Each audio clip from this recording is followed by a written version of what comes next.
The sun rose blood-red over the Apache lands as Náshdóítso tracked unusual cries echoing through the canyon.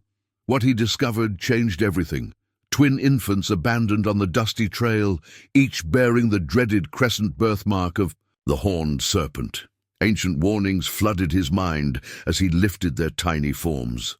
The elders spoke of such children bringing either salvation or destruction to all who sheltered them. These were no ordinary abandoned babes, but heirs to power beyond mortal understanding. Their presence awakened whispers of forgotten prophecies and stirred enemies both seen and unseen. Could these innocent twins truly be the harbingers of doom, foretold in the oldest Apache legends?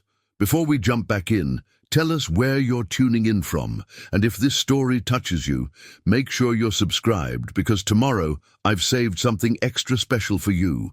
Náshdóítso crouched beside a small fire, the twin infants sleeping nearby, wrapped in the worn buckskin he'd found them in. Night had fallen quickly in the canyon, bringing with it a chill that penetrated his bones deeper than mere cold should. The flames cast dancing shadows across the rock face behind him, shapes that seemed to form and reform into the coiled body of the great horned serpent from the old stories. He reached for his medicine pouch, a small leather sack worn smooth by decades of handling. Inside were the sacred herbs and stones passed down to him by his grandfather, who had been a respected scout before him. His fingers found the smooth surface of a black stone, obsidian from the sacred mountain, and he clutched it tightly. "What am I to do with you?" he whispered to the sleeping infants. The boy stirred slightly, tiny fingers grasping at air. The girl remained still as stone. Both bore the unmistakable crescent mark upon their foreheads, a silvery scar that seemed to shimmer in the firelight. In all his 52 summers, Náshdóítso had never seen such a mark, except in the painted stories of the elders. His mind traveled back to his youth, sitting at the feet of Grey Rock, as the medicine man recounted ancient warnings. The Horned Serpent marks only those who will bring great change. Where they walk, the earth remembers. What they touch transforms. Their arrival heralds either the salvation or destruction of our people. Removing sprigs of sage and cedar from his pouch, Náshdóítso cast them into the fire. The aromatic smoke curled upward, carrying his prayers for guidance. He had been taught to read signs since boyhood. The flight of birds, the patterns of clouds, the behavior of animals. But nothing had prepared him for this. Gently, he examined the buckskin wrappings more carefully. Hidden within a fold, his fingers found something cold and metal, a small amulet bearing unfamiliar markings. Not Apache, perhaps not even from any tribe he knew. The craftsmanship was intricate, showing a serpent coiled around twin figures. "Who left you here, little ones? And why?" The questions hung in the night air, unanswered. Sleep came fitfully to Náshdóítso that night. When he finally surrendered to exhaustion, vivid dreams claimed him. A massive serpent with antlers like a great elk slithered through his visions, its voice both inside and outside his mind. "The children are the bridge," it hissed, "between what was and what shall be. Protect them, and you protect all that breathes. Abandon them and the world splits asunder. How am I to protect them?" Náshdóítso asked in the dream. "I am but one man." The serpent's eyes, pools of ancient wisdom, regarded him solemnly. "You were chosen before your first breath. Your path leads to the sacred waters. Time grows short." He awoke with a start, as the first grey light of dawn seeped into the canyon. The twins were awake, their dark eyes watching him with an awareness that unsettled him. No infants should possess such focused gazes. His decision crystallized like morning dew. Whatever forces had placed these children in his path had chosen him as their guardian. The village was 3 days' journey if he took the main trails, but those were watched by both settlers and rival tribes. The hidden paths would take 5 days, but offer safety. As he gathered his few belongings and secured the twins in a carrying sling across his chest, movement on the ridge above caught his eye. Riders, At least 3, moving along the canyon edge. Their silhouettes were unfamiliar, not Apache. Whether they sought the twins or merely traveled the borderlands, he could not risk discovery. "We go the long way," he murmured to the infants. "To the hidden spring of our people." The male twin made a soft cooing sound, almost like agreement. The female remained silent, her eyes fixed on the distant riders as if she understood the danger they posed. Náshdóítso slipped into the shadows of the canyon wall, becoming one with the stone and scrub. The path ahead was uncertain, but his purpose was clear. These children were now his responsibility, whatever omens they carried with them. 5 days of hard travel had left Náshdóítso bone-weary. The twins, miraculously, had remained quiet throughout most of the journey, as if they sensed the need for silence. He'd fashioned a better sling for them from his spare shirt, and had found wild goat's milk to sustain them, though barely enough. As he crested the final ridge before the valley that sheltered his people, the familiar sight of smoke rising from cooking fires brought an unexpected tightness to his throat. Children played near the stream, while women worked at tanning hides. Men patrolled the perimeter or tended to weapons. His home. The first to spot him was a young boy posted as a lookout. The child let out a high-pitched call that alerted the village to a returning tribesman. Normally, Náshdóítso would be greeted with casual acknowledgement. The return of a scout was routine. But the bundle strapped to his chest drew immediate attention. Náshdóítso returns with children. The word spread rapidly through the camp. His sister Nadlehi was the first to reach him, her eyes wide with surprise. "Brother, whose children do you bring to us?" Before he could answer, a crowd formed. Mothers pressed forward to glimpse the infants. Warriors frowned, suspicious of anything unknown. And then came the steady tap of a wooden staff against the hard earth, grey rock approaching, the tribe's elder's talking stick in his gnarled hand. The ancient wooden staff, its surface worn smooth by generations of tribal leaders, was adorned with eagle feathers and sacred symbols. Only when important decisions faced the tribe was it carried forth. "Show them," Grey Rock commanded, his voice carrying the weight of his 90 summers. Gently, Náshdóítso unwrapped the twins. Their dark eyes blinked against the bright sunlight. A collective gasp rose when the crescent birthmarks became visible. "The mark of the serpent," whispered Grey Rock, his free hand making a protective sign. "Where did you find them?" "Abandoned." "On the canyon trail," Náshdóítso replied. 5 days east, near the boundary stones." Grey Rock's weathered face revealed nothing, but the slight tightening of his grip on the talking stick betrayed his concern. "The council must gather immediately." Within the central lodge, 12 elders sat in a circle, passing the talking stick as each spoke their mind. Outside, the village buzzed with speculation and fear. They should be returned to where they were. "Found," argued Bitsoy, a warrior with a face scarred from many battles. "The mark they bear brings only sorrow." "They are infants, innocent of any wrongdoing," countered an elder woman named Sayani. "Our ways do not permit us to abandon children to death." "The marks are clear," insisted another. "The prophecies speak of such children." As the debate continued, Náshdóítso's grandmother, Azon-Ezi, hobbled forward from her place at the edge of the circle. Without asking permission, the oldest woman in the tribe took the swaddling cloths and examined them closely in the firelight. "These patterns," she said, tracing her finger along barely visible designs woven into the buckskin, "they belong to the Bear clan." A heavy silence fell. The Bear clan had been enemies of their people for 3 generations, ever since a disputed hunting ground had led to bloodshed. If the Bear clan abandoned their own children marked by the serpent, Grey Rock said slowly, then they feared something powerful indeed. "Or," said Náshdóítso, speaking for the first time since the council began, "they did not abandon them. Perhaps someone took them." Grey Rock lifted the talking stick high. "We will keep the children until the next full moon. During that time, I will seek wisdom from the ancestors." Náshdóítso, as their finder, you will be responsible for their safety. As the council dispersed, Nádlihi approached her brother. I have milk, she said quietly. My son is nearly weaned. I can help care for them. That night, as the twins slept beside the fire in his grandmother's lodge, Náshdóítso stared into the flames. The firelight reflected in his eyes, forming twin crescents that mirrored the marks on the infant's skin. Whatever fate had brought these children to him, he knew with certainty that his life's path had irrevocably changed. 3 days passed with the twins under the watchful eyes of the tribe. Some kept their distance, fearful of the birthmarks and what they might portend. Others, like Nádlihi, treated them with the tenderness any infant deserved.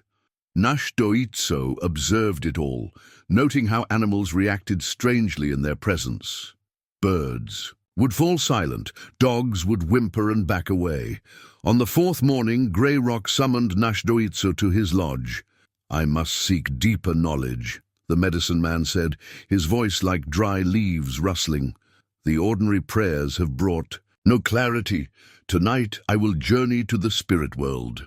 Grey Rock held out a small leather pouch containing 5 painted stones, the sacred vision stones, used only when the tribe faced its gravest decisions. Each stone, collected from the 4 sacred rivers and the heart of the sacred mountain, was marked with symbols older than memory. You will stand guard, Grey Rock instructed. None must disturb the ritual, for when the spirit travels, the body is vulnerable. As dusk settled over the village, Náshdóítso helped Grey Rock prepare the sacred space atop a small mesa overlooking the valley. They built a fire of juniper wood, arranged the 5 vision stones in a precise pattern, and drew protective symbols in the dust with a mixture of red ochre and ground eagle bone. Remember, Grey Rock said, as he settled cross-legged before the fire, no matter what you see or hear, do not enter the circle until my spirit returns. The journey may appear troubled, but interference brings only harm. Grey Rock began a low, rhythmic chant, swaying slightly as he sprinkled sacred herbs into the flames. The pungent smoke coiled around him like a living thing. He placed each vision stone against his forehead, lips, heart and hands before arranging them in the final pattern. Náshdóítso stood at the perimeter, his bow ready, watching as the old man's movements became increasingly erratic.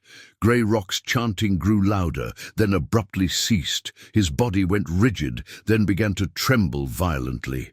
Hours passed. The moon climbed high, then began its descent. Sweat poured from Grey Rock's body despite the night's chill. His face contorted in expressions of wonder, terror, and confusion. Occasionally, he would cry out in languages Náshdóítso had never heard, his voice not his own. Náshdóítso maintained his vigil, fighting exhaustion. Just before dawn, when the stars were beginning to fade, Grey Rock let out a terrible scream that echoed across the valley. His body arched backward, hovering impossibly for a moment before collapsing into the dust. Fighting every instinct to rush forward, Náshdóítso held his position until he saw the old man's chest rise and fall in the rhythm of natural sleep. Only then did he approach, gently covering Grey Rock with a blanket. As the first light touched the eastern horizon, Grey Rock's eyes fluttered open, cloudy and disoriented. "Water," he croaked. After drinking deeply, the medicine man sat in silence, for a long while gathering his scattered thoughts.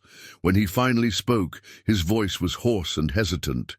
"I saw too much, too quickly. The visions came like floodwaters breaking through a dam." "What did you learn of the twins?" Náshdóítso asked. Grey Rock's gaze seemed to focus on something far beyond the physical world. "I saw them as they will be, grown, powerful beyond measure. They stood at a great crossroads. Behind them lay our past, before them 2 futures." He shuddered. In one path, they brought healing to all the Apache nations, uniting the clans as in the ancient days. In the other, his voice trailed off, and fear flickered across his weathered features. The other path led to darkness such as we have never known. The earth split open, devouring our people. The settlers and all their kind perished as well. Nothing remained but ash and bone. Grey Rock clutched Náshdóítso's arm with surprising strength. The children must undergo the cleansing of the 4 directions before the blood moon rises. It is our only hope of guiding them toward the path of light, the blood moon, that gives us barely 20 days. 20 days to gather what is needed, 20 days to prepare them. Grey Rock collected the vision stones with trembling hands. The future of all peoples rests on what we do now. As they descended to the village, the twins' cries could be heard from Náshdóítso's lodge, not the normal fussing of infants, but a harmonized wail that raised the hair on Náshdóítso's neck. Above them, a single eagle circled, its shadow crossing their path like an omen. Strange occurrences plagued the village in the days following Grey Rock's vision quest. A prized mare birthed a stillborn foal with 2 heads. The creek that provided their drinking water took on a bitter taste that no amount of boiling would remove. 3 hunting parties returned empty-handed, claiming the game had vanished from familiar grounds. Náshdóítso found his sister Nádlihi sitting outside her lodge, the twins cradled in her arms. Unlike most nursing mothers, she appeared not drained, but invigorated by caring for the infants. They barely cry, she told him, wonder in her voice. And they watch everything, not as babies do, but as elders might with understanding. He noticed how the children's eyes followed a hawk circling overhead, their gaze tracking in perfect unison. Have you noticed anything unusual? Nádlihi hesitated. The night of Grey Rock's vision quest, they woke simultaneously, though they made no sound. They simply stared at the sky in the direction of the mesa. And yesterday, she lowered her voice. A rattlesnake came near while I was washing clothes at the stream. Before I could react, the male child made a sound, not a word, but something like a hum. The snake froze, then slithered away without striking. Náshdóítso was about to respond when commotion erupted at the village perimeter. A rider approached at dangerous speed, his horse lathered with sweat. The young scout, Crescent, nearly fell from his mount as he reached the central fire. In his hand was a broken arrow. The shaft snapped cleanly in half. The sight sent ice through Náshdóítso's veins. A broken arrow was the most urgent warning in their signal system, indicating immediate danger approaching from the south. The village chief, Hárstinsányi, took the broken arrow, examining the distinctive markings that identified its bearer. "Speak," he commanded. Crescent gulped water offered by a young woman before finding his voice. "Settlers, many. They've established a camp at 3 Stone Canyon, at least 30 men, armed with new rifles. They're not just passing through, they're building structures." Murmurs spread through the gathering crowd. 3 Stone Canyon was sacred land, where their ancestors' bones rested in caves high on the cliff faces. "There's more," Crescent continued, his voice dropping. "I observed them for 2 days. On the second night, riders from the Bear Clan approached their camp. They spoke together for many hours." "Bear Clan and settlers together?" someone exclaimed. "That cannot be." "It's true," the scout insisted. "They searched the hills together, as if looking for something, or someone." All eyes turned to the twins in Nádlihi's arms. The female infant stared back with unnerving calmness, while the male had fallen asleep. Grey Rock pushed through the crowd, his steps unusually hurried. "It begins sooner than I feared. The Horned Serpent stirs." That night, as if confirming his words, an unnatural storm descended upon the village. No rain fell, but wind howled through the lodges with voices that seemed almost human. Lightning struck repeatedly on the surrounding ridges, though no thunder followed the flashes. Dogs howled ceaselessly until their owners brought them inside. Most disturbing of all were the sounds that came after midnight, a distant rhythmic pulsing that vibrated through the ground itself, like the heartbeat of some massive creature. Awakening deep beneath the earth, Náshdóítso sat awake all night in Nádlihi's lodge, watching over the twins. Unlike the other children in the village who cried in fear at the strange phenomena, the twins slept peacefully. Occasionally, their lips would move in unison, as if sharing words in dreams. Before dawn, Grey Rock appeared at the lodge entrance. His face grave. "I've consulted the oldest songs," he said without preamble. "What we experienced tonight are the first signs of the Horned Serpent stirring from slumber. The twins' presence has awakened it after centuries of dormancy." "What does that mean for us?" Náshdóítso asked. "It means we have even less time than I thought. The rituals must begin immediately." Grey Rock placed a hand on each twin's forehead. "Tomorrow, they must receive their true names. Without names to anchor their spirits, they drift between worlds, leaving doors open for forces we cannot control." As he spoke, the ground trembled beneath them, a brief, subtle vibration that nonetheless caused dust to sift down from the lodge poles above. "The serpent is listening," whispered Grey Rock. "It knows we have its children." Dawn broke with unusual clarity after the night of strange phenomena. The village stirred early, anticipation hanging in the air like morning mist. A naming ceremony was always cause for celebration, but this one carried the weight of prophecy and fear. Grey Rock had spent the remaining nighttime hours crafting special twin-linked dream catchers, an artifact he claimed had come to him in a vision. Unlike traditional single-hoop dream catchers, these were formed of two interlocking circles, bound with sinew and adorned with owl feathers and tiny blue stones. They will help shield the children's dreams from forces that would speak to them too soon, he explained to Náshdóítso, and perhaps shield us from what emanates from their dreams as well.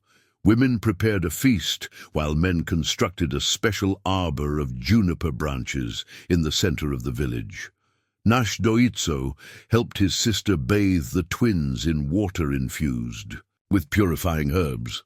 The infants remained eerily cooperative, their dark eyes watching every movement with unnatural focus. "Even my son at 2 summers didn't watch me like this," Nádlihi whispered. By midday, the entire tribe had gathered. The twins lay upon a blanket of softest rabbit fur at the center of the arbor.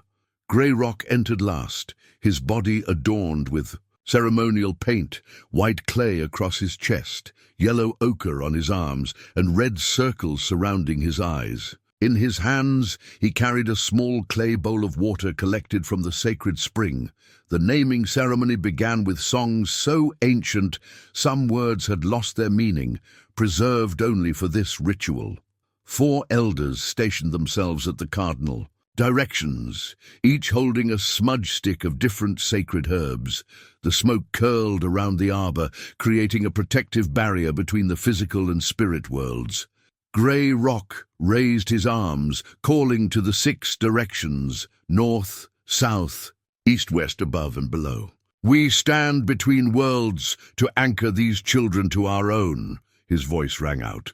"The spirits have whispered their true names to me, names that will shape their path and perhaps the path of all our people."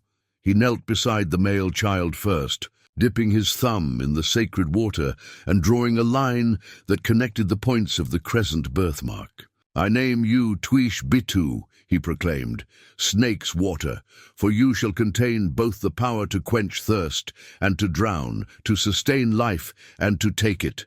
The moment the name was spoken, the infant boy let out a sharp cry, his first loud sound since arriving in the village. The fire at the center of the gathering flared suddenly, reaching nearly twice its height before settling again. Several onlookers gasped and stepped back. Grey Rock showed no surprise. He moved to the female child, repeating the water ritual. Across her birthmark, "I name you Kos Bitsis," he intoned, "Thorn's path, for your way shall be both the protector of what is precious and the pain that guards against those who would take it." Unlike her brother, the girl made no sound. Instead, a ripple of murmurs spread through the gathering as people pointed to the water bowl in Grey Rock's hands. The sacred spring water had frozen solid despite the summer heat, a thin crust of ice crystallizing in moments. Náshdóítso felt the hairs rise on his arms. These were not normal signs, even for children marked by prophecy. He caught Greyrock's gaze and saw confirmation of his own unease reflected there. The medicine man recovered quickly, continuing the ceremony. He placed the dream catchers above the twins, then marked their cheeks with red ochre, symbols of protection against malevolent spirits. "These children now belong to our tribe," Greyrock announced. "Though they carry the blood of others, they are ours to protect, and perhaps one day they will protect us all." As the ceremonial words concluded, an elderly woman called out from the edge of the gathering, "Who will be their guardian? Children of such power cannot be raised by just anyone." Before Greyrock could respond, Náshdóítso stepped forward. "Into the circle. I will," he said, surprising himself as much as the others. "I found them on the trail. Their path and mine are now one." A murmur passed through the crowd. Náshdóítso had never taken a wife, had never shown interest in raising children after losing his intended bride to fever many years before. Yet something in his steady gaze silenced any objections. Greyrock nodded slowly. "It is fitting. The finder becomes the keeper." He placed his gnarled hand on Náshdóítso's shoulder. "But understand, you take on a burden few could bear." "I understand," Náshdóítso replied, though in truth he understood only that he had no choice. Since the moment he'd lifted those tiny forms from the dust of the trail, their fates had intertwined with his own. 3 days after the naming ceremony, Náshdóítso stood on the eastern ridge above the village, scanning the horizon with a silver spyglass, a rare treasure obtained years ago in trade with a Mexican merchant. The polished metal tube and glass lenses allowed him to see details at distances impossible for even the sharpest natural vision. Movement in the valley below caught his attention. A band of riders approached from the southeast, 6 men moving. With purpose, their horses leaving dust trails in the dry air. Even before focusing the spyglass, Náshdóítso recognized the distinctive riding style of the Bear Clan warriors. He slid down the ridge to alert the village. Within minutes, warriors took defensive positions while women gathered children into the central lodges. Hastin Sani and 4 senior warriors stood ready to meet the approaching party, with Náshdóítso and Greyrock slightly behind them. The Bear Clan riders halted a respectful distance from the village perimeter. Their leader dismounted and stepped forward, hand raised in the gesture of parley. He was a powerfully built man in his prime, with a face marked by old battle scars and eyes that missed nothing. His left arm bore a distinctive copper bracelet shaped like a bear's paw, the mark of Beshwish, Iron Hand, war chief of the Bear Clan's southern band. "I come to speak with the chiefs of the Canyon people," he called in the Apache tongue, using the formal address between tribes. Hastin Sani stepped forward. "The Canyon people hear you, Beshwish of the Bear Clan. Why do you approach our lands?" "We seek what is ours," Beshwish replied without preamble. 2 infants were taken from our territory. We have followed their trail here." Murmurs spread through the watching tribe members. Náshdóítso felt his hand tighten on his knife hilt. "No child was taken by our people," Hastin Sani stated firmly. "We respect the boundaries set by the Council of Clans." Beshwish's gaze swept the gathering until it found Náshdóítso. "The scout there, he knows of what I speak. He took them from the canyon trail." All eyes turned to Náshdóítso. He stepped forward, keeping his voice steady. "I found abandoned infants. I did not take them from anyone." "They were not abandoned," Beshwish countered, his voice rising. "They were hidden while their guardians sought water. You had no right. They bear the mark of the Horned Serpent," Greyrock interrupted, stepping to Náshdóítso's side. "Such children are the concern of all Apache, not just one clan." This revelation caused the Bear Clan warriors to exchange glances. Beshwish's expression hardened. "Then you know why we must have them returned," he said. "They are the children of my sister, Náshdóítso, born during the spring equinox when the moon swallowed the sun. Their father was our most powerful medicine man, who died the night of their birth. Grey Rock stepped closer, his interest clearly piqued. Your sister consorted with a medicine man. Such unions are forbidden. It was a proper marriage, Beshwish insisted, though his eyes shifted away, a tell that Náshdóítso noted immediately. The council approved it. Why would you leave children with such powerful marks alone on a trail? Náshdóítso challenged. Beshwish's face darkened. Their guardian was killed by a mountain lion while seeking water. When our search party found his body, we tracked the children's trail to your lands. And why do you ally with the white settlers against your own kind? Came a voice from the crowd, Tseyikan, the young scout who had brought the broken arrow warning. The accusation hung in the air like smoke. Beshwish's warriors muttered angrily, hands moving to weapons. We have made no alliance with the intruders, Beshwish spat.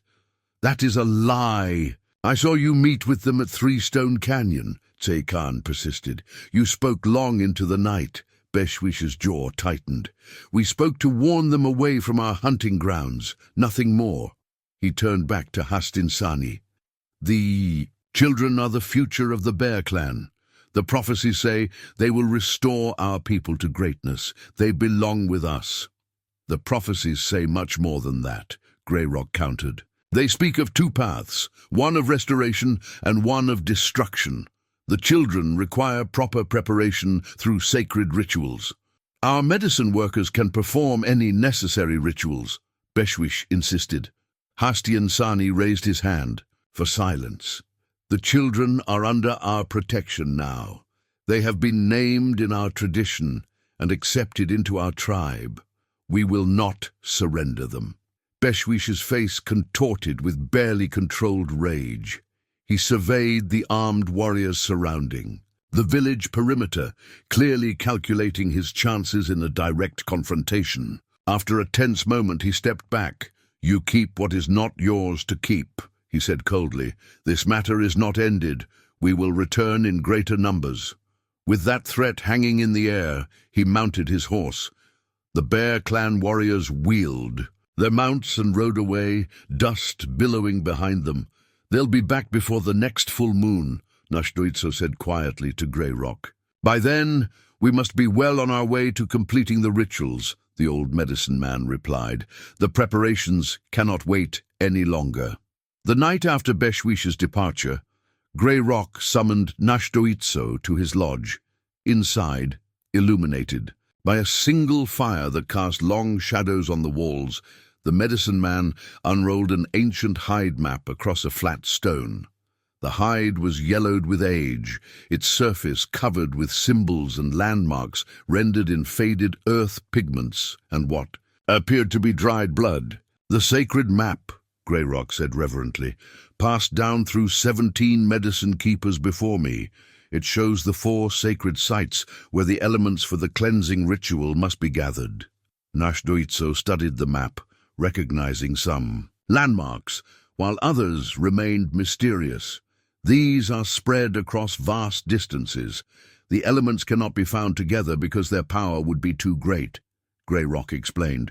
The first is the tears of the cave, water that has never seen sunlight from the Cave of Whispers in the western mountains. His gnarled finger traced a path to a mountain range 2 days' journey away. The second is the Ash of First Council, preserved from the fire where all Apache clans first united in brotherhood. His finger moved to a different location. The third is the breath of mountain spirits, collected as pollen from flowers that bloom only on Sacred Peak. And the fourth, he paused, his finger resting on a mesa far to the south. The fourth is lightning sand, glass formed when lightning strikes the earth, gathered during a storm at Thunder Mesa. Náshdóítso took a slow breath. This journey would take weeks. We have until the blood moon, 17 days now. The rituals must be completed before then. Grey Rock rolled the map carefully. You must undertake this journey. You found the twins. You named yourself their guardian. and the spirits have shown me it must be you who gathers the elements. I cannot leave the tribe undefended with the Bear Clan threatening to return. Our warriors will protect the village, Grey Rock countered. Your duty lies with the twins. Then I must take them with me? Into danger? The elements must be gathered in their presence. Their essence must become part of each element for the ritual to succeed. The old man's eyes reflected the firelight. Without this cleansing, their power will manifest chaotically when the blood moon rises. The consequences would be devastating. Before dawn, Náshdóítso prepared for the journey. He selected his strongest bow, 20 arrows tipped with flint and obsidian, his best knife, and supplies for at least 10 days. Food could be hunted, water found. He knew the lands well enough. As he worked, Nádlihi appeared, the twins secured in their carrying slings. "I'm coming with you," she stated, her tone brooking no argument. "The journey will be dangerous," he warned. "The children need milk," she replied practically. "Unless you plan to bring a nursing goat, you need me." She patted a pouch at her side. "I also know more healing herbs than you ever bothered to learn, brother." Náshdóítso knew better than to argue with his sister when her mind was set. In truth, her presence would make caring for the twins far easier, though he worried for her safety. Just as first light touched the eastern horizon, 4 figures slipped quietly from the village. Grey Rock had joined them at the last moment, insisting that his knowledge would be required at the sacred sites. A young warrior named Birthmarks, Náshdóítso's cousin and most trusted hunting partner, completed their small party. "The village will think me a coward, leaving before battle," Birthmarks muttered as they crested the first ridge. "They know you go to fight a different kind of battle," Grey Rock assured him. "One that may determine whether any of us have a village to return." 2. The first day's travel was swift and uneventful. Following game trails through familiar territory, the twins remained unusually quiet, their eyes often fixed on the landscape passing by, as if they recognized it. By evening, they had covered impressive ground, making camp in a sheltered canyon. As night fell, Náshdóítso found himself watching the twins as they slept beside Nádlihi. Their tiny faces, so innocent in repose, betrayed nothing of the power they supposedly carried or the destiny that awaited them. "You've grown attached to them," Grey Rock observed, settling beside him by the small fire. "Is that unwise?" Náshdóítso asked. The old man gazed into the flames. "Perhaps it is necessary. They will need more than ritual to guide them. They will need love to anchor them to humanity. What happens after the ritual if we succeed?" Grey Rock's weathered face revealed nothing.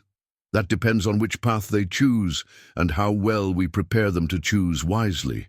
He looked up at the stars. "The Cave of Whispers lies a day and a half ahead. If we maintain this pace, we must reach it before the settlers or Bear Clan discover our departure." As if summoned by his words, a distant coyote howled, then another and another, forming an eerie chorus that echoed through the canyon. "They know we've begun," Grey Rock whispered. "The journey is known to forces beyond our understanding." Near midday on the second day of their journey, Birthmarks froze, raising his hand in warning. The party halted immediately, taking cover behind a stand of juniper trees. In the distance, a line of mounted men moved slowly along the valley floor, settlers, judging by their clothes and the distinctive shapes of their rifles. "They patrol far from their camp," Náshdóítso observed quietly. "Looking for something," Birthmarks agreed. "Or someone." They waited in silence until the riders disappeared around a bend in the valley. Only then did they continue, choosing a higher path along the ridge that offered better concealment at the cost of more difficult travel. By late afternoon, the western mountains loomed before them, their peaks sharp against the sky. Grey Rock pointed to a dark cleft partway up the nearest slope. "The Cave of Whispers," he said. "We should reach it by nightfall." The climb was arduous, especially for Nádlihi carrying the twins and Grey Rock with his aged bones. Loose stones slipped beneath their feet, sometimes clattering down the slope. Each time, the group froze, listening for signs of pursuit. The twins, remarkably, remained silent throughout the difficult ascent, as if they understood the need for stealth.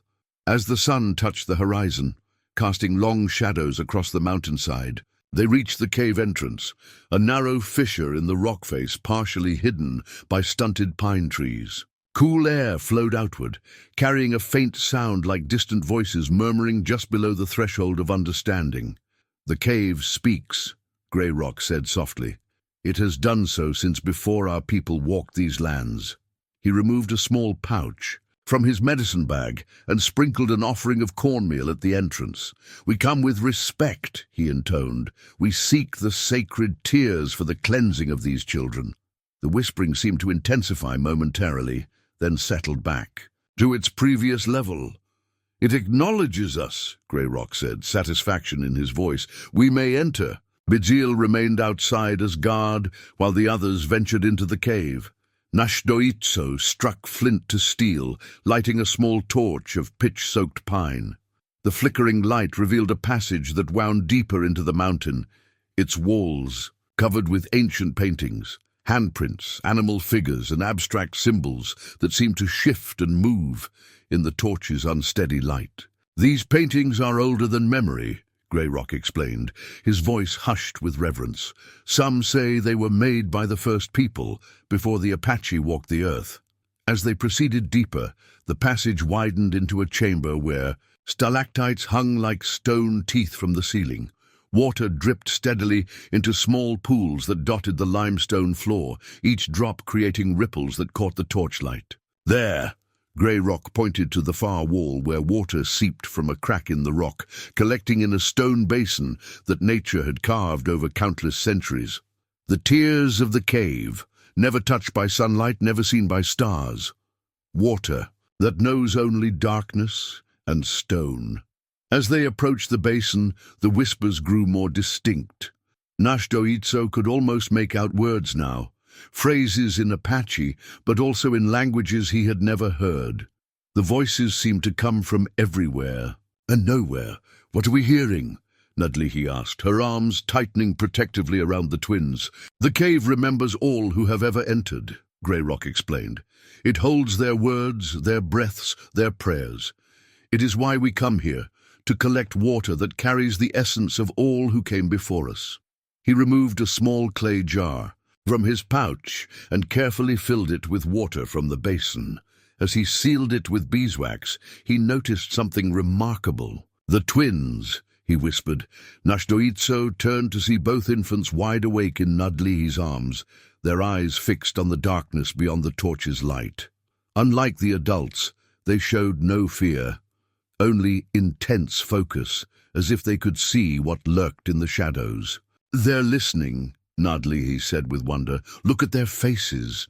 Indeed, the twins' expressions showed a concentration impossible for ordinary infants.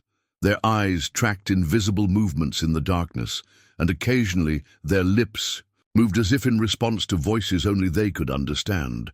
Suddenly, the male twin, Twish Bitu, let out a clear, bell-like sound that echoed through the chamber.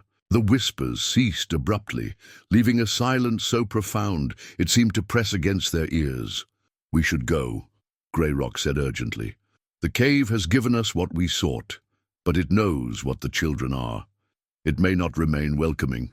As they turned to leave, Náshdóítso noticed a small stone near his foot, perfectly hollow and shaped like a spiral shell. Something compelled him to pick it up. An echo stone, Greyrock identified it. "They say such stones capture voices and can replay them when broken open, a rare gift from the cave." No sooner had Náshdóítso pocketed the stone than a deep rumble shook the chamber. Small stones and dust rained from the ceiling. "The way out, quickly," he urged, taking one twin from Nudlihi to speed their escape.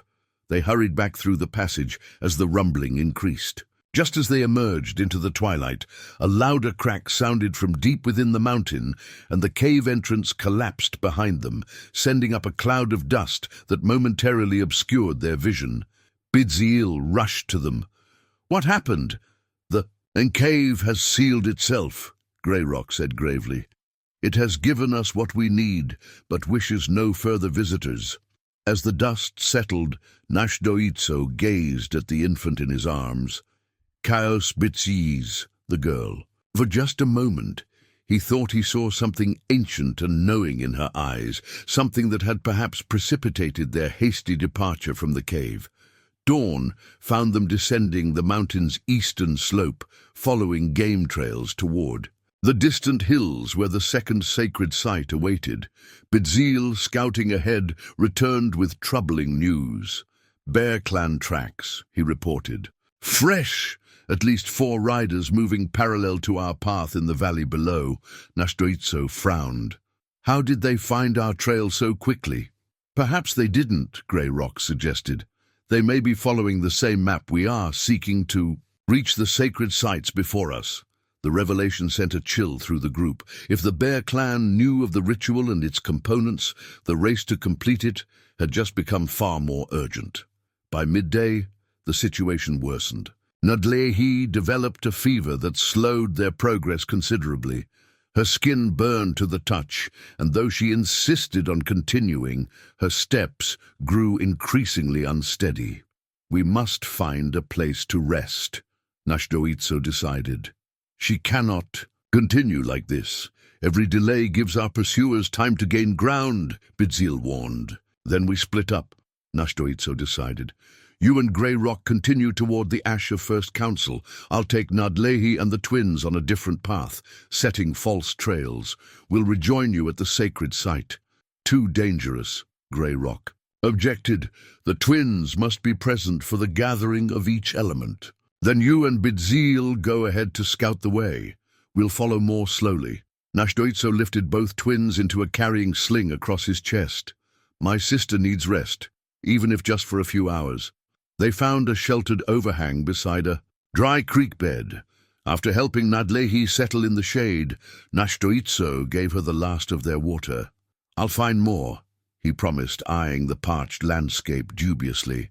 Take Kos Bitsis, she murmured through cracked lips. She always knows where water hides. Though skeptical, Náshdóítso took the female twin, leaving her brother with Nádléhi. He ventured along the dry creek bed, scanning for any sign of moisture. The landscape seemed devoid of water. No green plants, no birds, nothing to indicate hidden springs. The infant in his arms grew increasingly restless, squirming and making soft sounds of distress. When he paused in a particular spot, her tiny hand reached out toward a cluster of seemingly ordinary rocks. "What is it, little one?" he asked, not expecting an answer. Following her gesture, he moved the stones aside. Beneath them, miraculously, the sand was damp. He dug deeper with his knife, and water began to seep into the small hole, clear, fresh water where none should exist. "How did you know?" he whispered, looking at the infant with newfound wonder. Her dark eyes regarded him solemnly, offering no explanation. Upon returning with the water, Náshdóítso found Nádléhi sitting upright, her fever seemingly broken. Before he could express his relief, a warning call came from Bitzil on the ridge above, a perfect imitation of a hawk's cry that signaled danger approaching. Moments later, Bitzil slid down to their position. "Bear clan scouts," he reported, tersely. "2 of them following our trail, less than half a mile behind. They gathered their few belongings quickly, but it was too late. 2 riders appeared at the far end of the creek bed, spotting them immediately. With a shout, the bear clan scouts charged. "Go!" Náshdóítso commanded, pushing Nádléhi toward Grey Rock. "Take the twins and continue. I'll handle this." Drawing his knife, he stepped into the open as Bitzil notched an arrow to his bow. The first Bear Clan warrior reached them at full gallop, war club raised. Bitzil's arrow found its mark in the warrior's shoulder, throwing him from his horse. The second rider, more cautious, circled widely. Náshdóítso recognized the distinctive bear claw necklace the fallen warrior wore, a tracking fetish said to give its wearer the ability to follow any trail, no matter how faint. He engaged the wounded man in close combat, their struggle raising dust in the dry creek bed. The fight ended quickly. Náshdóítso's superior training overcame the wounded scout's ferocity. As the man lay dying, Náshdóítso knelt beside him.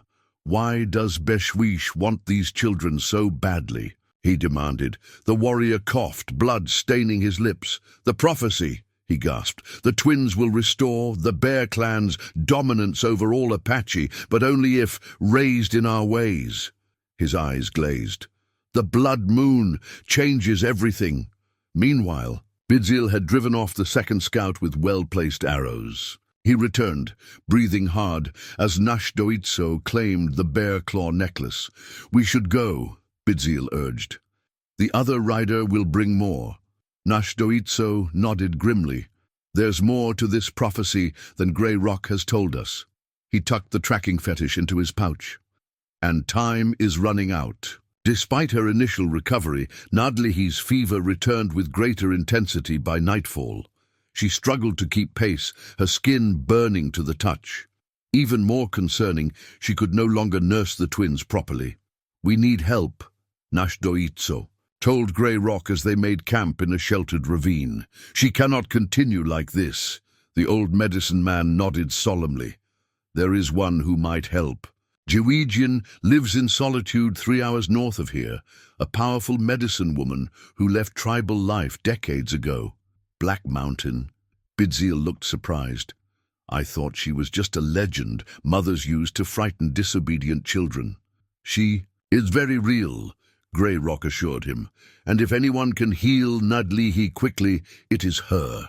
They changed course at first light, moving through increasingly desolate terrain. The landscape seemed to resist them. Thorny plants snagged their clothing, loose stones turned underfoot, and twice they nearly stepped on coiled rattlesnakes. Even Náshdóítso, who knew these lands well, felt disoriented at times, as if the paths shifted when he wasn't looking. "The land protects her," Grey Rock explained. "Jiwijin has woven her spirit into these rocks and plants. They recognize only those she welcomes." After what seemed much longer than 3 hours, they came upon a dwelling unlike any Náshdóítso had seen before, half cave, half hogan, built into the side of a red stone cliff. Smoke rose from a small hole in its roof, carrying the pungent scent of unfamiliar herbs. Before they could approach, a voice called from inside.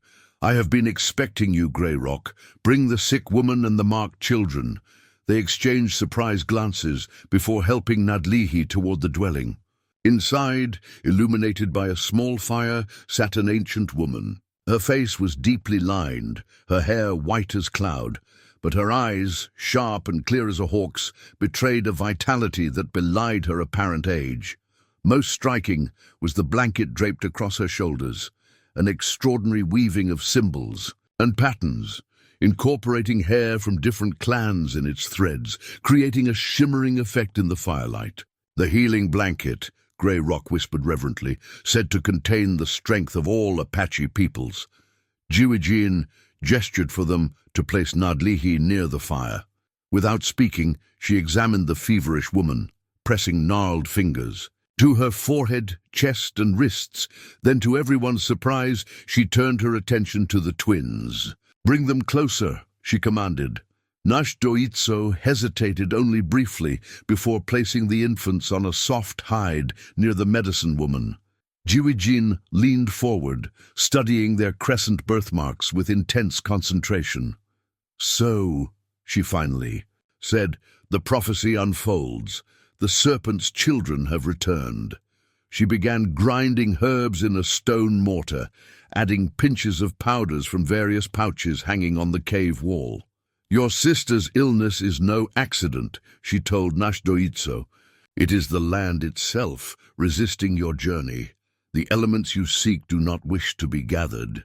"The elements are not alive," Bidzil objected. Jiwijin fixed him with a withering stare.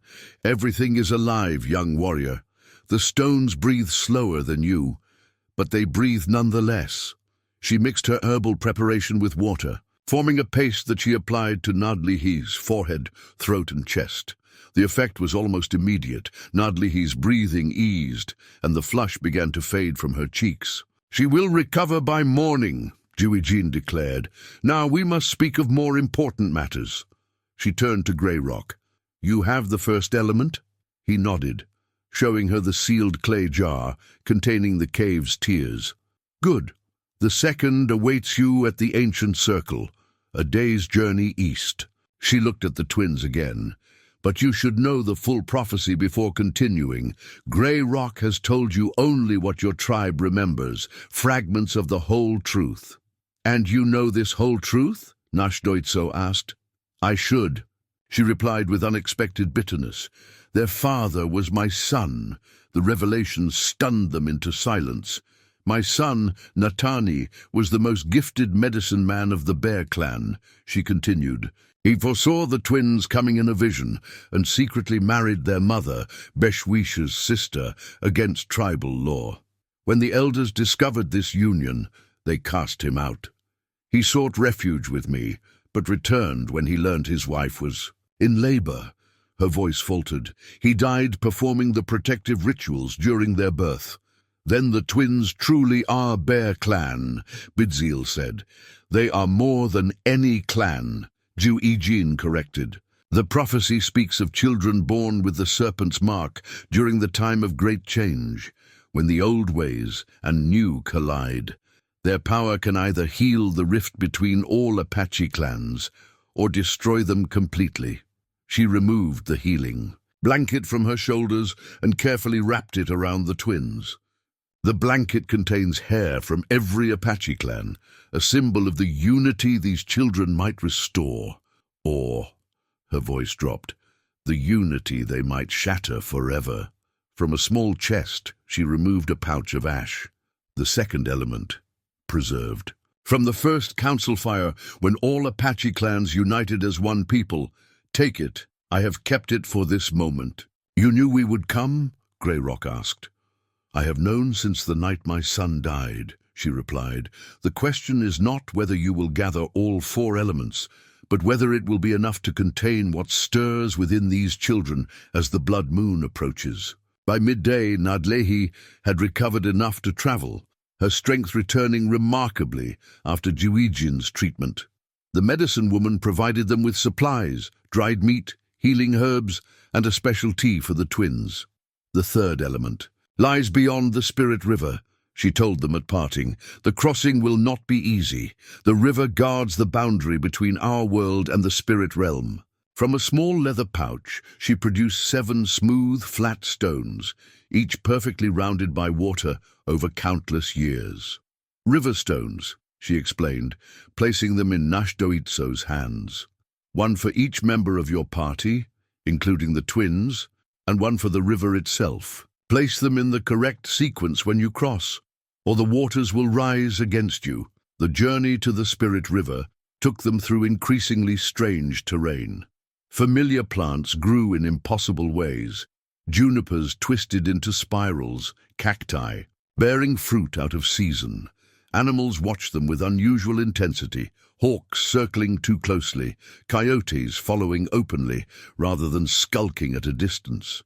They reached the river as the sun began its descent. What should have been a modest stream during the dry season roared like a spring flood, its waters a deep, unnatural blue that seemed to glow from within.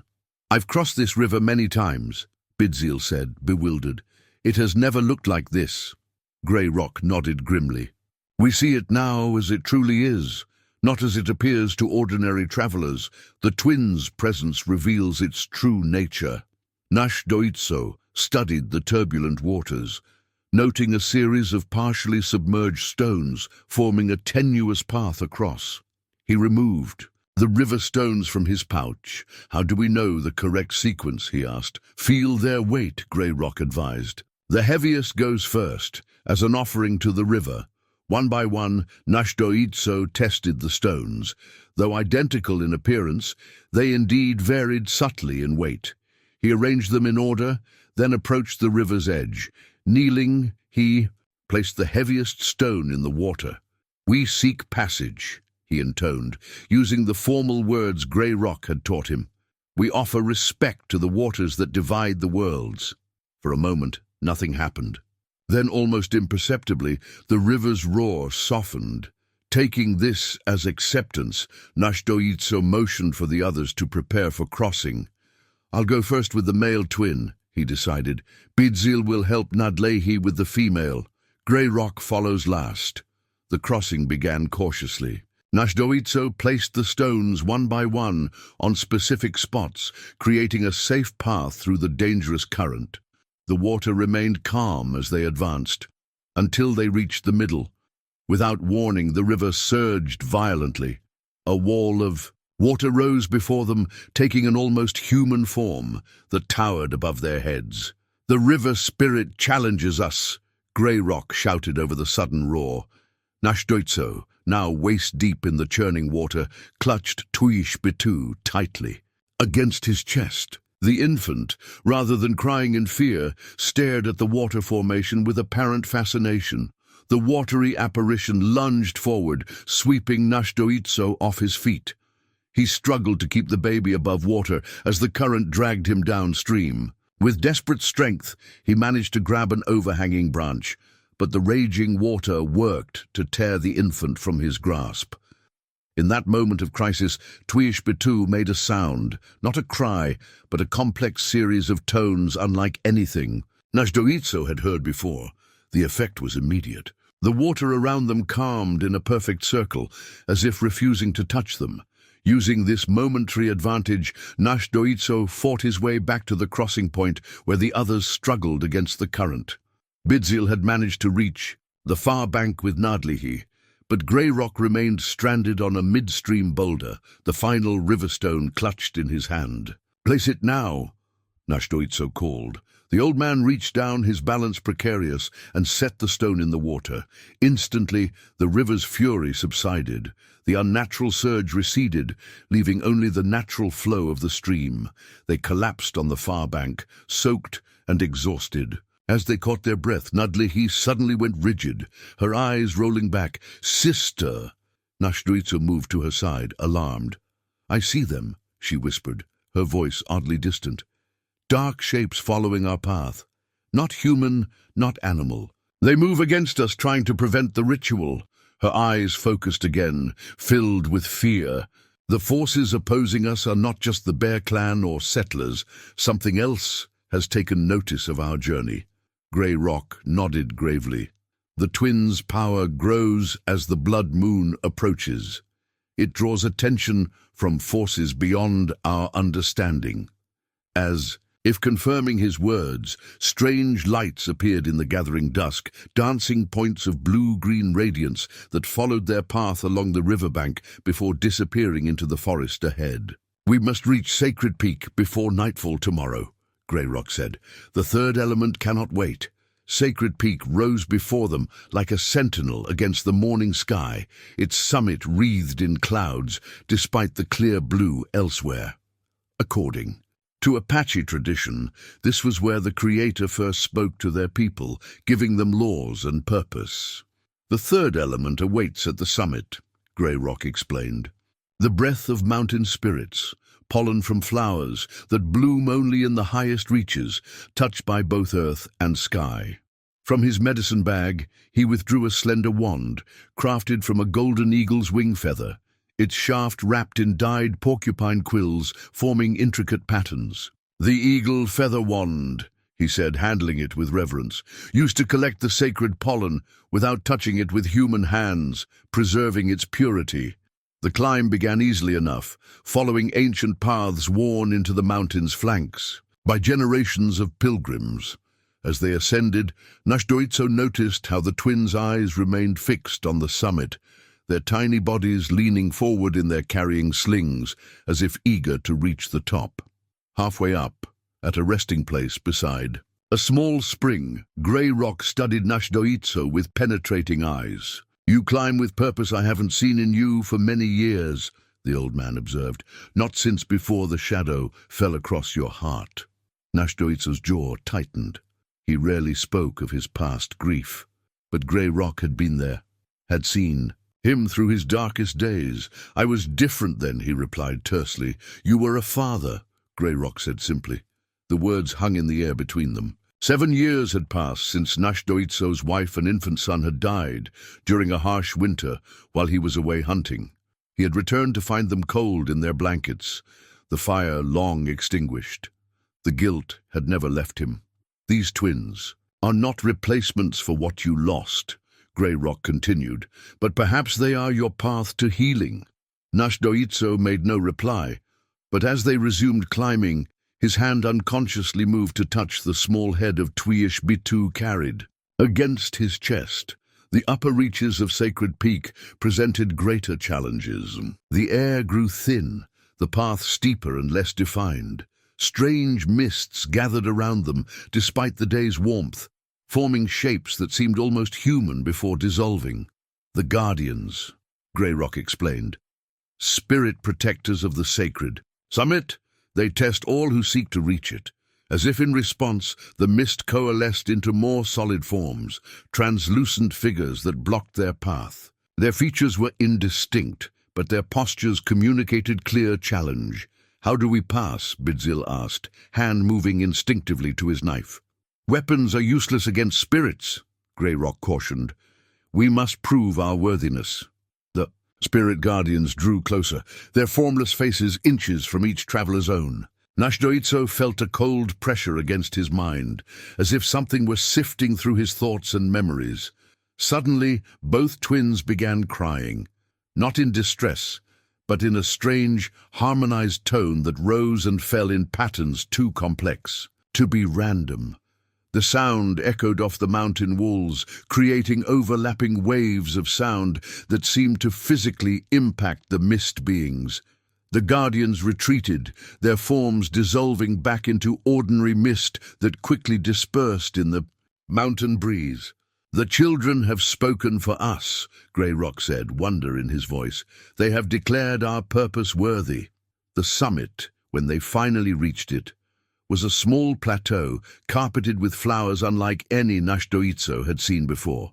Delicate blossoms with 6 white petals and centers that glowed with a faint blue luminescence. They grew only here, where earth reached closest to sky. Grey Rock knelt beside the flowers, holding the eagle feather wand with both hands. He passed it slowly, over the blossoms, reciting prayers in an ancient dialect few still understood. Golden pollen lifted from the flowers, adhering to the feather as if drawn by an invisible force. When the wand was sufficiently coated, Grey Rock carefully placed it in a leather cylinder, sealing it with beeswax. "The third element is secured," he announced. As they prepared to descend, Bidzil, who had been scanning the valleys below, suddenly tensed. "The riders," he reported, pointing to the northwest. "Many riders, moving fast, and smoke rising from the direction of our village." Náshdóítso borrowed his spyglass, focusing on the distant column of dust. His heart sank as he made out the distinctive silhouettes of mounted settlers mixed with what appeared to be Apache riders, likely Bear Clan warriors. "They move with purpose," he said grimly, "and they head directly for our village. The full prophecy becomes known to them," Grey Rock said. "They seek to control the twins' power for themselves, not understanding the consequences of interrupting the ritual." "We must warn our people," Náshdóítso decided. "The final element, the lightning sand, will have to wait." Grey Rock shook his head firmly. "No, the ritual cannot be delayed or altered. If we fail to gather all 4 elements before the blood moon, the power within the twins will manifest chaotically, beyond anyone's control." Náshdóítso stood torn between duty to his tribe and the greater threat the twins might pose without the completed ritual. "I will go," Bidzil volunteered. "I can travel faster alone, reach the village before the raiders, and warn our people." After a moment's hesitation, Náshdóítso nodded. "Go. We will continue to Thunder Mesa for the final element." Dusk brought storm clouds gathering on the horizon as Náshdóítso, Grey Rock, and Nádléhi descended Sacred Peak's eastern face. With Bidzil gone to warn the village, they moved carefully, choosing stealth over speed. The twins remarkably maintained their unusual silence, as if understanding the need for quiet. A sudden cloudburst forced them to seek shelter. Fate guided them to an ancient cliff dwelling, a remnant of the old ones who had inhabited these mountains before the Apache came. The structure was partially collapsed, but provided adequate protection from the elements. While Nádléhi tended to the twins, Náshdóítso explored their temporary refuge. Faded pictographs covered the rear wall, hunting scenes, celestial symbols, and abstract patterns. Using a small torch of pitch pine, he examined the ancient artwork. One symbol arrested his attention, a curved shape identical to the birthmarks on the twins' foreheads. He traced it with his finger, feeling an unnatural warmth emanating from the stone itself. "Grey rock," he called softly. "Come see this." The medicine man studied the marking, his expression grave. The old ones knew of the Horned Serpent. They, too, witnessed its manifestation in the human world. As Grey Rock's fingers touched the symbol, a section of the wall shifted slightly. Carefully, they pried loose a small stone panel, revealing a hidden niche behind. Within lay an object unlike anything Náshdóítso had seen, a spiral shell larger than his palm, its surface etched with intricate symbols that matched those on the twins' amulet. "The storyteller's shell," Grey Rock whispered in awe. "I thought it only legend. It is said to reveal hidden truths when held to the ear."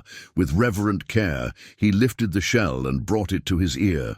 His eyes widened, and he quickly passed it to Náshdóítso.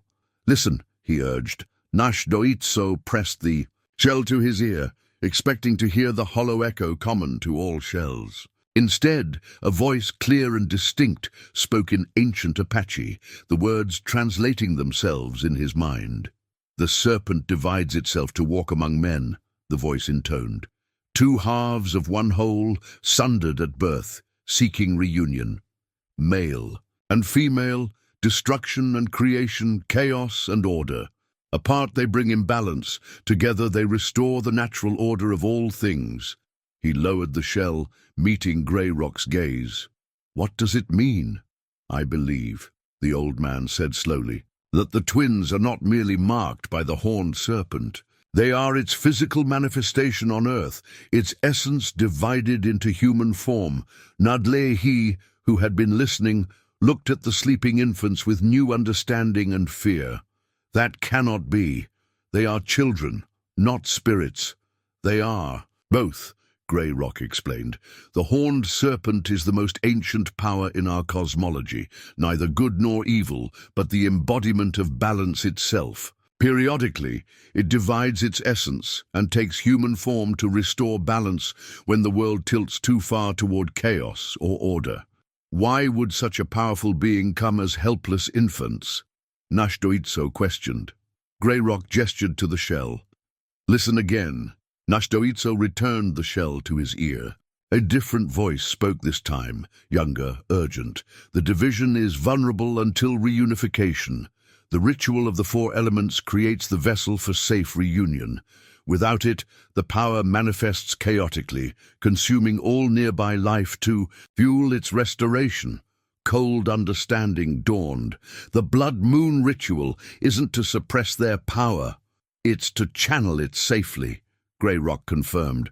To create a protected space for the serpent's halves to reunite without destructive consequences. And if we fail, the reunification will still occur, but chaotically.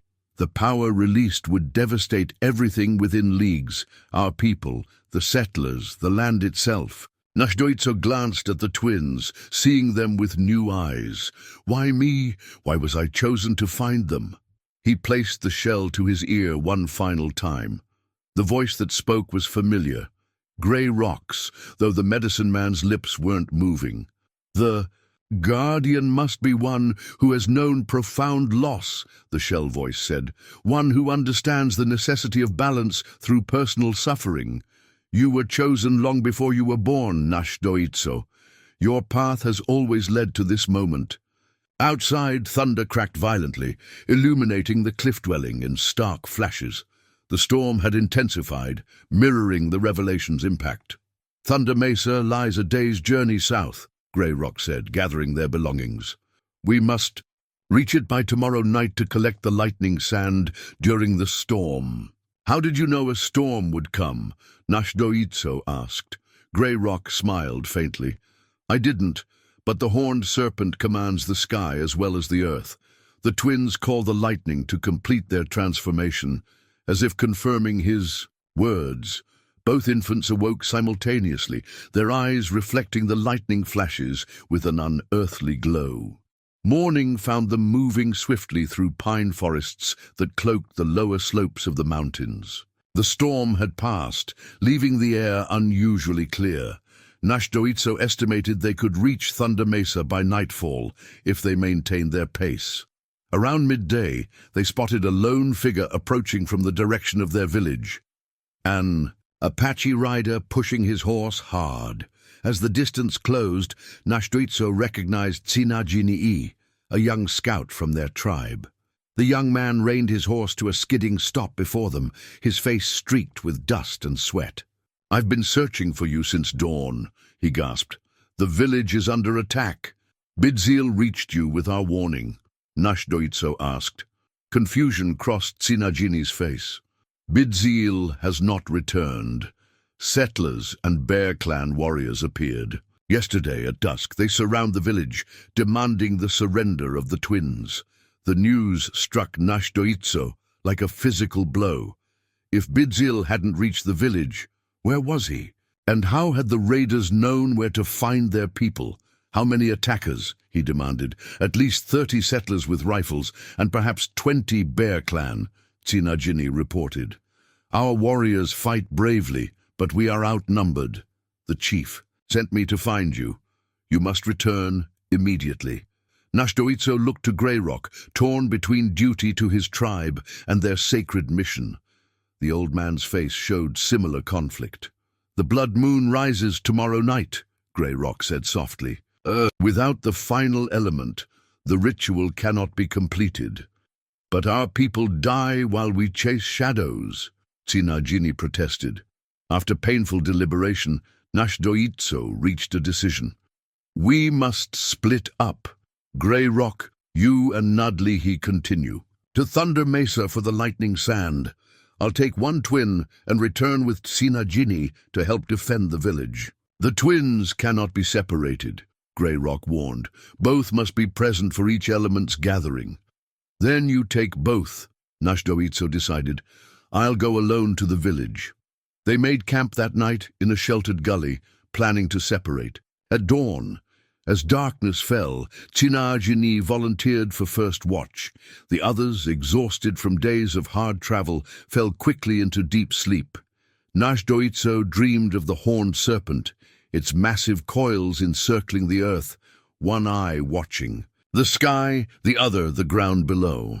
In the dream, the great serpent spoke to him without words, conveying impressions of danger and betrayal.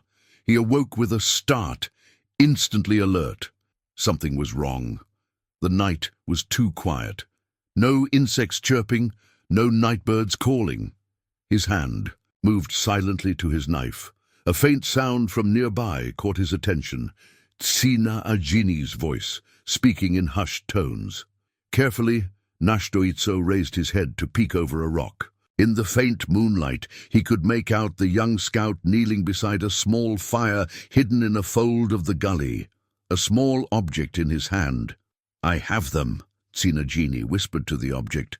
The old man, the woman, and the twins. We camp.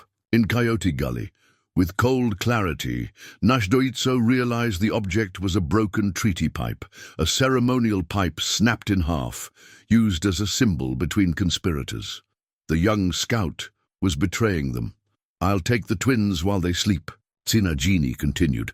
Meet me at Dawn Rock before sunrise. Náshdóítso slipped back to where the others slept, touching Grey Rock's shoulder to wake him silently. With hand signals, he conveyed the situation. The old man's eyes narrowed in understanding. They watched as Tsinajini returned, casually checking that they still slept. When he approached the twins, moving to lift them from beside Nádlihi, Náshdóítso struck. The fight was brief but violent. Tsinagini fought with the desperate strength of a cornered animal, but Náshdóítso's greater experience prevailed. The young scout lay wounded but alive, glaring with hatred. The village was never attacked, was it? Náshdóítso demanded.